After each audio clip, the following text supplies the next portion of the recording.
In northern France in the 1300s, a bad guy named Jacquemont paid a jailer to let his hated son-in-law die a painful death in jail. He then killed his nephew Collart Cordel with the help of his son. Cordel, who was poor, had followed Jacquemont during the harvest to get wheat from behind him, but he made his uncle mad by getting too close. Jacquemont grabbed his nephew by the hood, threw him to the ground, and spurred his horse to ride again and again over the body that was all messed up. This show looks like it could have been taken from Game of Thrones.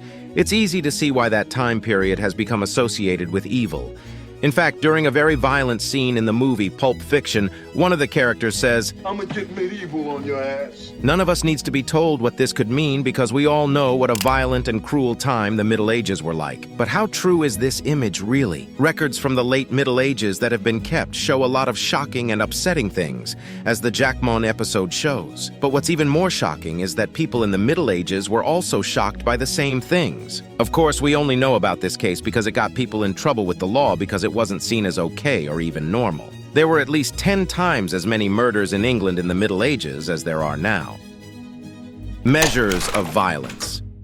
There was definitely more violence between people in the Middle Ages than there is now, but it's hard to say exactly how much. This is even more difficult when we add in war and the horrible acts of killing. This is partly because we are not comparing like with like, because the way people are prosecuted is changing. Criminal violence has also been described in different ways over time. For example, in the Middle Ages, rape and domestic violence were both very narrowly defined. According to researcher Lawrence Stone, the number of murders in England in the Middle Ages was at least 10 times higher than they are now. There's no question that it was a dangerous time to live. The year 14th the century Oxford is a unique example, even by medieval norms. At that time, the level of violence was seen as intolerably high. In the 1340s, there were about 110 murders for every 100,000 people. It was 1 in 100,000 in the UK in 2011. Why was there so much fighting between people in the Middle Ages? Different historians have given different reasons. Steven Pinker has a psychology theory that says people have only recently learned to control their wildest urges. However, as we will see, this doesn't really explain how people responded to violence in the Middle Ages. Honor was the most important thing, and violence was seen as a way to get words across. Others have said that it was because of the amount of booze and the fact that many people were walking around with daggers and other knives every day. At that time, there were no permanent police forces like there are now,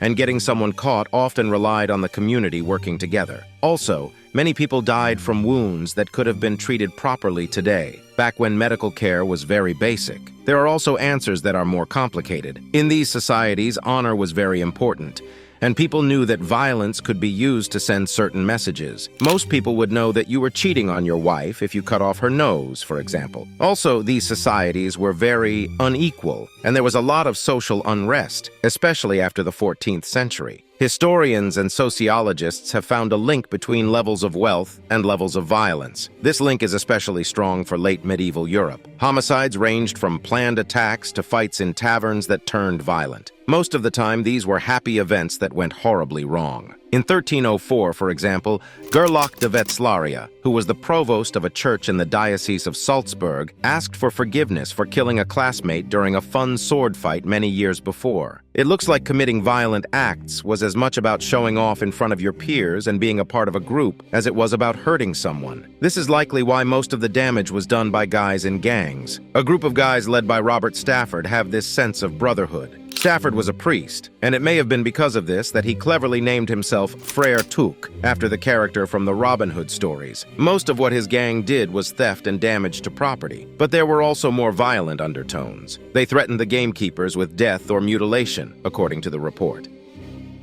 Female victims.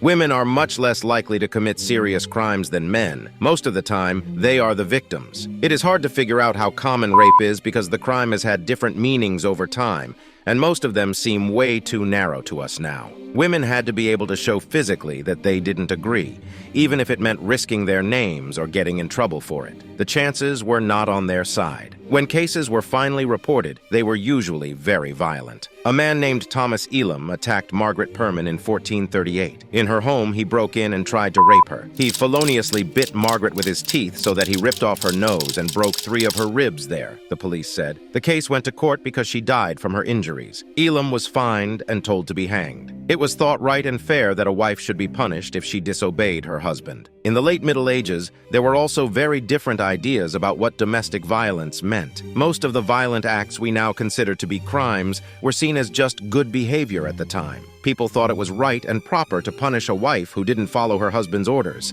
However, domestic violence does sometimes show up in criminal records when the violence caused lasting harm, a miscarriage, or death, or in the records of ecclesiastical courts when a wife filed for divorce. It was always hard to tell the difference between acceptable levels of domestic violence and unacceptable levels of punishment. A popular solution that is often used is the rule of thumb, which says that you can beat your wife as long as the stick you use is thinner than your thumb. In fact, though, the talks were more complicated and less clear-cut than this. Collins Le Barbier hit his wife so hard with a pool stick that she died in Paris in 1326. He went to court and was found guilty of murder. He did, however, make a plea and say that his wife deserved to suffer because she had nagged him so much in public. He said that he wasn't trying to kill her. He only meant to scare her so she would be quiet. But by accident, the stick went into her thigh a little above the knee. He went on to say that she had died because she failed to tend the wound properly, not because he had hurt her. His later acquittal tells us a lot about how people felt at the time. People from all walks of life were victims of murder, rape, and domestic abuse. But some types of crime happened more often in some places. Victims of violent theft were usually poor people who stole because they had no other way to make money. It was at its worst during times of extreme poverty, like the terrible famine in the 1310s,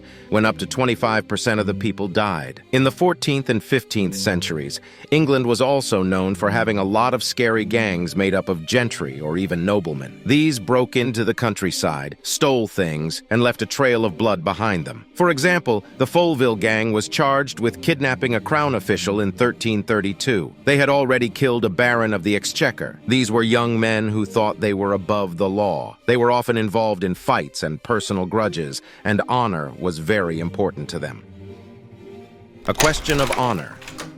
At the top of the social ladder, there was also a lot of violence motivated by honor. During times when the king wasn't strong, noblemen could be very violent. In France, in the early 1400s, powerful lords who were at war with each other were able to take control because the king, Charles VI, the Mad, had paranoid schizophrenia and sometimes thought he was made of glass. Because of this, bloodshed grew and grew until the Duke of Orleans was killed in 1407, which led to England's entry into France. Things didn't get much better for the English. The Wars of the Roses happened in the second half of the 15th century. They were mostly caused by the weakening of the king at the time, Henry VI, and the gathering of large armies by unfriendly aristocrats. It was hard to tell the difference between fights between people, civil war, and full-on war. On the other end of the social spectrum, riots and revolts happened in the late Middle Ages because of rising structural inequality caused by fast commercialization and urbanization, as well as different types of government. If you look at a map, these are mostly located along Europe's main trade routes, which go from London to Paris and the Netherlands, through the markets of Champagne to the business hubs of northern Italy. The most well-known examples are the Peasants' Revolt in England in 1381, the Ciompi Revolt in Florence in 1378,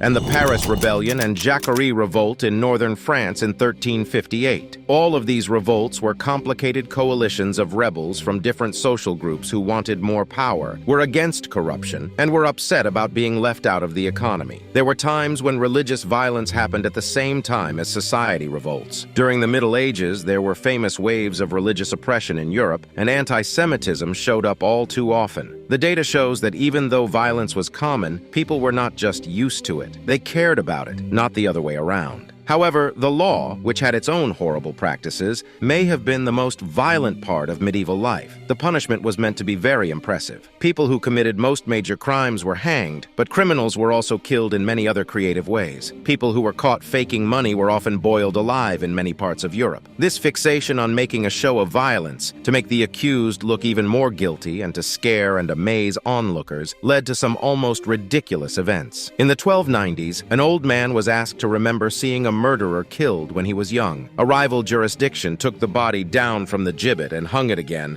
but the first jurisdiction then made a straw figure of the body and hung it again. We hope you like this video, subscribe to the channel if you're a history addict, and please let us know about what civilization or time period we should talk about. Also, watch another video here.